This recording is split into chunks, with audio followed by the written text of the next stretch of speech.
Hello and welcome to the Q&A edition of the Cosmetics Business Podcast. I'm Sarah Parsons. And I'm Julia Wray.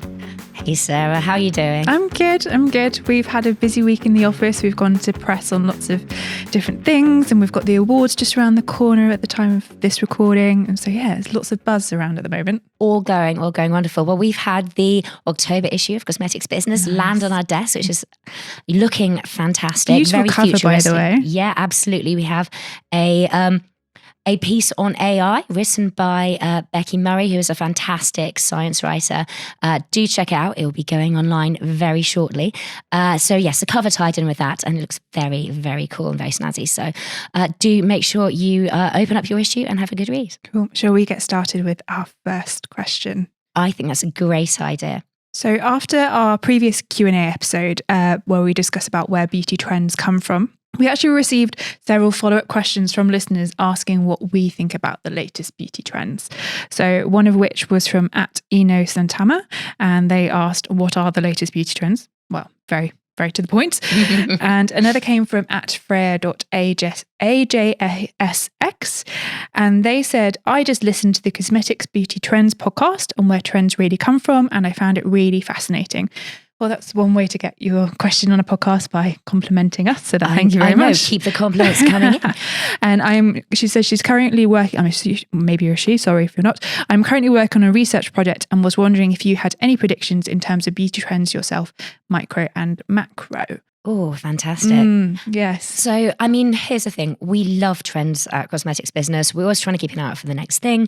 So keep your trends demands coming on in and we will continue to fulfill them. So something that jumped out at me recently, we've spoken about the wicked core trend and how we're all anticipating that they're going to be, various different shades of green, riffing off the whole Brat Summer green and tying into the fact that the first Wicked movie will be launching very soon. But obviously, that's not the only film release generating excitement. I'm personally very excited about Gladiator 2. I don't know whether that's going to have such a huge impact on the beauty industry. They quite like excess glowy skin and embracing your oily T-zone for sweat and... Absolutely, filth. Yeah, general. Sorry, guys, blood and gore. But one thing that is coming out, probably also filth, blood and gore, is Lady Gaga is going to soon be Harley Quinn. And her look, I think we all know the Harley Quinn look from obviously Margot Robbie and anyone who watches the cartoons as well. That kind of smudge red lip, really grungy kohl eyeliner, bleached blonde hair with roots, almost like kind of Nancy Sugden-like with the look. Pigtails and unhinged sexy. Yes, yeah. And that is a look that is anticipated to spike in interest. So Google Trends has reported a 250% increase in searches for Joker Folie à Deux, which is the full title. Apologies for terrible French accent to anyone who's a French speaker. And apparently a 5,000% increase for Harley Quinn searches in the last 30 days alone. That kind of scuzzcore, grungy look, which, oh my God, this was me in my 20s, right? It was a dark roots and, hair everywhere, bleach blonde, red lipstick. So I'm really happy that this is coming back, but that is anticipated to come back. And, I don't think it'll be this year's Barbie. I think what Barbie was last year was a phenomenon that we might not see again for a little while, but it's definitely something that might ride the wave of that trend. Yeah, and it's definitely an extension of, like you say, Brat Summer. Fantastic. Yeah, that makes sense. My pick of a macro trend that I think we're going to see everywhere is lilac or lavender purple blush. Now that's interesting. Where are we seeing this pop up? Well, obviously like pink blush has been everywhere this year. Yeah. Kind of that pink and tan combined, lots of shimmer. It's very Sabrina Carpenter and we spoke about that in our trends episode. But purple blush is actually very big in Asia. Yeah, so in the West, we're kind of more used to seeing those plummy autumnal tones when it comes to our purple blush. But this is a very girlish, coquette, powdery, pastel purple that I'm speaking about. And it's very popular, particularly in Japan and Korea. Intriguing. Yeah, very interesting. And so what has happened is that recently, Chanel and Yves Saint Laurent have both launched purple blushes. And if they're doing it, then you can bet your bottom dollar that others are going to follow, right? 100%. And so Chanel, they've launched a lovely matte powder. YSL, they've launched a cream. And then, Fenty Beauty, they've also got a cream. So No, let me correct myself. YSL got a liquid and then Fenty Beauty have the cream blush. And so different formats. So it shows it's just like any other blusher. It can use quite versatile. Very versatile. Yeah. And so already over the course of 2024, there is staggering growth every month on purple blush that people searching for it. On purple blush related content on TikTok is getting thousands of views. So I think that's going to be the big one for particularly next year, next spring. I think purple blush is going to be the colour. That's going to be the festival colour for the next year. I think it's actually really quite wearable. Quite accessible. Because like when you pop it on and you blend it into your cheeks, it just adds almost like an iridescence to your cheek. It's not like you've been slapped with lavender or anything like that. And how does the purple blush trend, this, as you say, this coquettish, almost a lilac-y kind of one, how does this look on multiple skin tones as well? Or are there, for example, more plummy versions that work well on darker skin tones? Or is this quite a usable, wearable trend? I'm really happy you asked that question. So traditionally, plums and the deeper works particularly well on darker skin tones. Yeah, really gorgeous. Well, why I also think there's going to be a trend is because there's been some controversy around the lilac or lavender blush. And so what happened was Yves Saint Laurent, they've launched their purple blush. Their model shots, they used women of colour. So perhaps not the darkest of skin tones, but they still used women of colour as part of their marketing. Yeah. So understandably, black women would see that and they'd be like, oh, so that's suitable for me. So there was a TikTok content creator called Gloria George. And so she developed her platform because she has very dark melanin skin and she tests products in the darkest shade range, foundation shade ranges, and that's how she built her following. And so she saw this, Yves Saint Laurent purple blush, she put it on her skin, and I'm sorry, it looks like she put toothpaste on her face. Oh no. It's terrible. It really, really is terrible. And it's because it's got a white base predominantly. So it doesn't blend in. But it just shows how someone like Yves Saint Laurent, who have actually a very wide foundation range, therefore all of their complexion products should be suitable on all skin types. You'd imagine, right? Yeah. Absolutely. Yeah. And so what I think is going to happen is this has blown up, this controversy. She released a video about it. Unfortunately, she's got backlash for God knows whatever reason, but she shouldn't have face backlash. She gave a very frank, honest review, and a brand should know better, especially in this day and age. But why I think it's going to help the trend, first, it's getting people intrigued about purple blush, but also I think now we're going to get brands who are like, oh, we need to make a purple blush that is really inclusive. Yeah, it raises the bar on the R&D to create something which is, or at least if you're going to do the purple blush trend, come out with 3 different purple colours, one of which doesn't have that base, which is going to create that chalky, toothpastey effect on darker skin tones. Yeah, absolutely. So that's my macro pick. Fantastic. Well, I've got slightly more, maybe more of a kind of macro trend for 2025, which is Mattel. Obviously, has released its trends for next year. And there was a couple of them, obviously, but one that jumped out for me, they called Think Slow, Move Fast, which is basically where beauty will increasingly emphasize things like comfort and emotional well-being. And the reason it jumped out to me is they used a phrase, which was think comfort food. So comfort food for beauty. So things like ingredients and textures and products that focus on the sensorial and things like soothing and nourishing, and also products which may be effective but are designed for underconsumption and catering to budget conscious consumers. So, a little goes a long way kind of formulations. So is this more the opposite of what we've been seeing, because a lot of formats and textures have been focusing on play? Yes. So like foamy and bubbles and gel, that very playful texture. So I would say it's the opposite, but I feel it's a flip side of the same coin, because it's still about sensorial, but that, as you're saying, that play, crackly effect, foamy effect, that is one side of the sensorial coin. This is the other one where it's almost like kind of dialing down and how the sensory, because if you think about something like ASMR, you could have something which makes you feel zingy and ready to go for the day and jazzed up. But you could also have something which makes you very soft and very relaxed and ready to go to sleep. So I think we can consider these maybe the opposite ends of the same thing, the same spectrum, just different ways of doing it.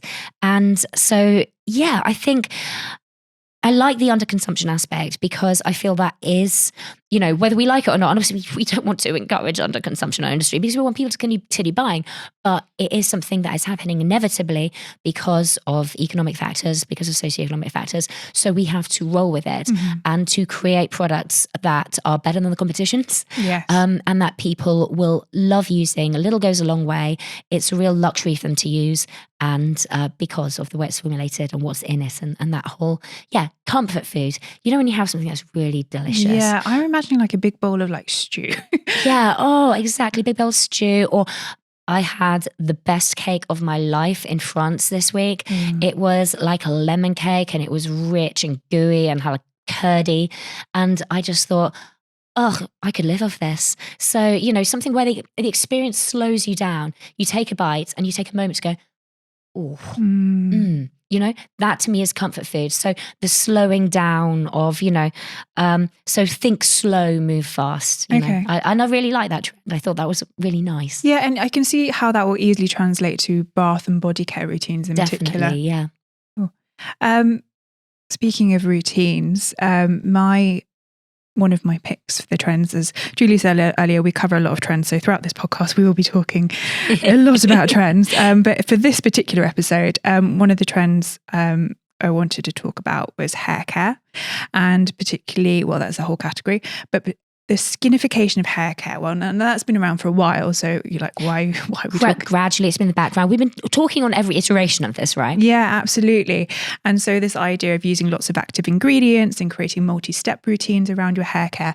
But I think the next step of this skinification of hair care is really taking the unsexy issues and making them sexy. So dandruff, hair loss, frizz, scent, the scalp smell that you get sometimes. Oh, gross. Yeah. But yes, it's true. But similarly, like how with skincare, you don't use acne products anymore if you have spots. You will use something like retinol or salicylic acid. You don't use products that are labeled with spots or acne.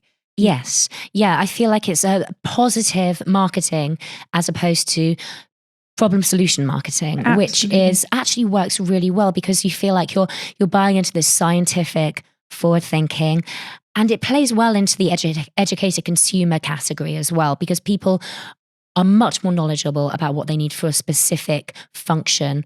And yeah, I definitely think that obviously this has been a huge trend of skincare. Interesting to see they noticed it for hair as well. Yeah, and there's a glamorous side coming to it as well.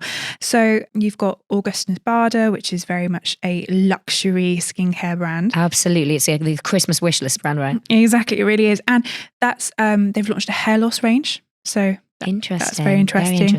The new company, again, luxury. And then you've got someone like Rita Ora. So she's a British singer-songwriter. I believe she's on shows in the US as well, with her hair care brand, Type B. Well, that focuses on hair loss as well. And so a big, despite being a celebrity brand, yeah, it's just like very honest, like, hair loss is an issue. What I think is interesting about the hair loss debate as well is that traditionally, typically, a lot of hair loss solutions, be they, orally or topically, have been aimed at the male market.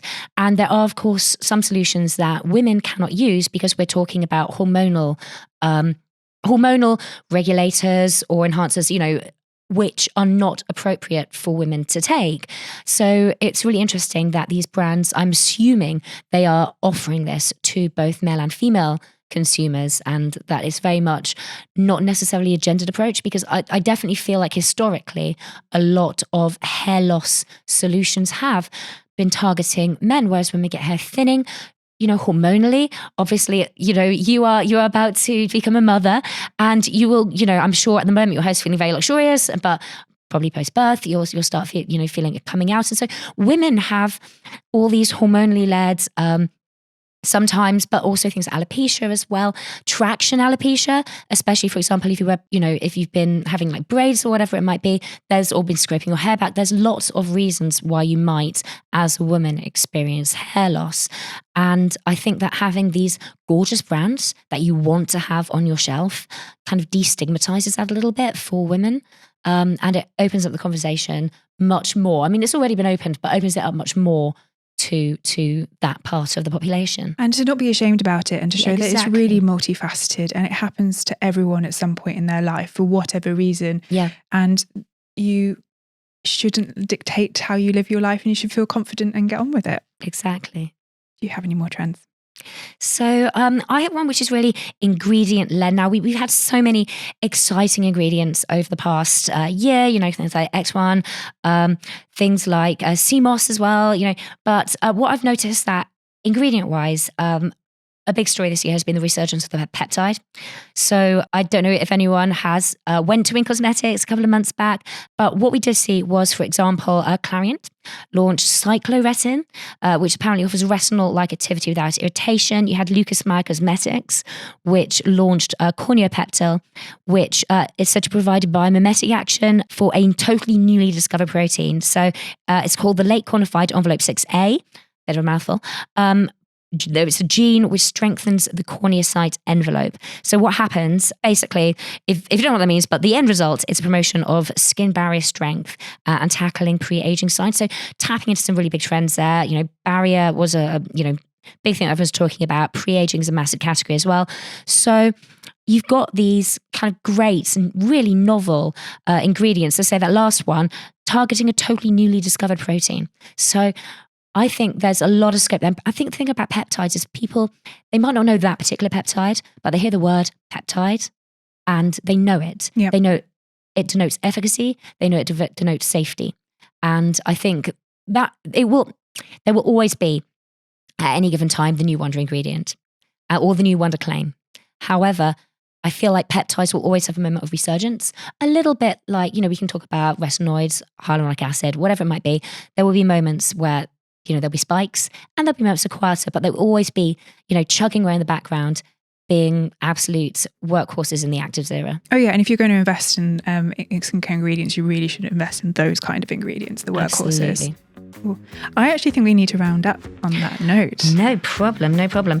So yeah, that was fun. There's some great questions there. Do keep sending them in, and the more the merrier. Absolutely. Keep your questions coming and send us a message on the normal podcast platforms, social media, or email us at cosmetics@hbcimedia.com. Thank you for listening, and we'll see you next week. See you next week. In the meantime, stay up to date with the latest beauty news, trends, and analysis by subscribing to cosmeticsbusiness.com.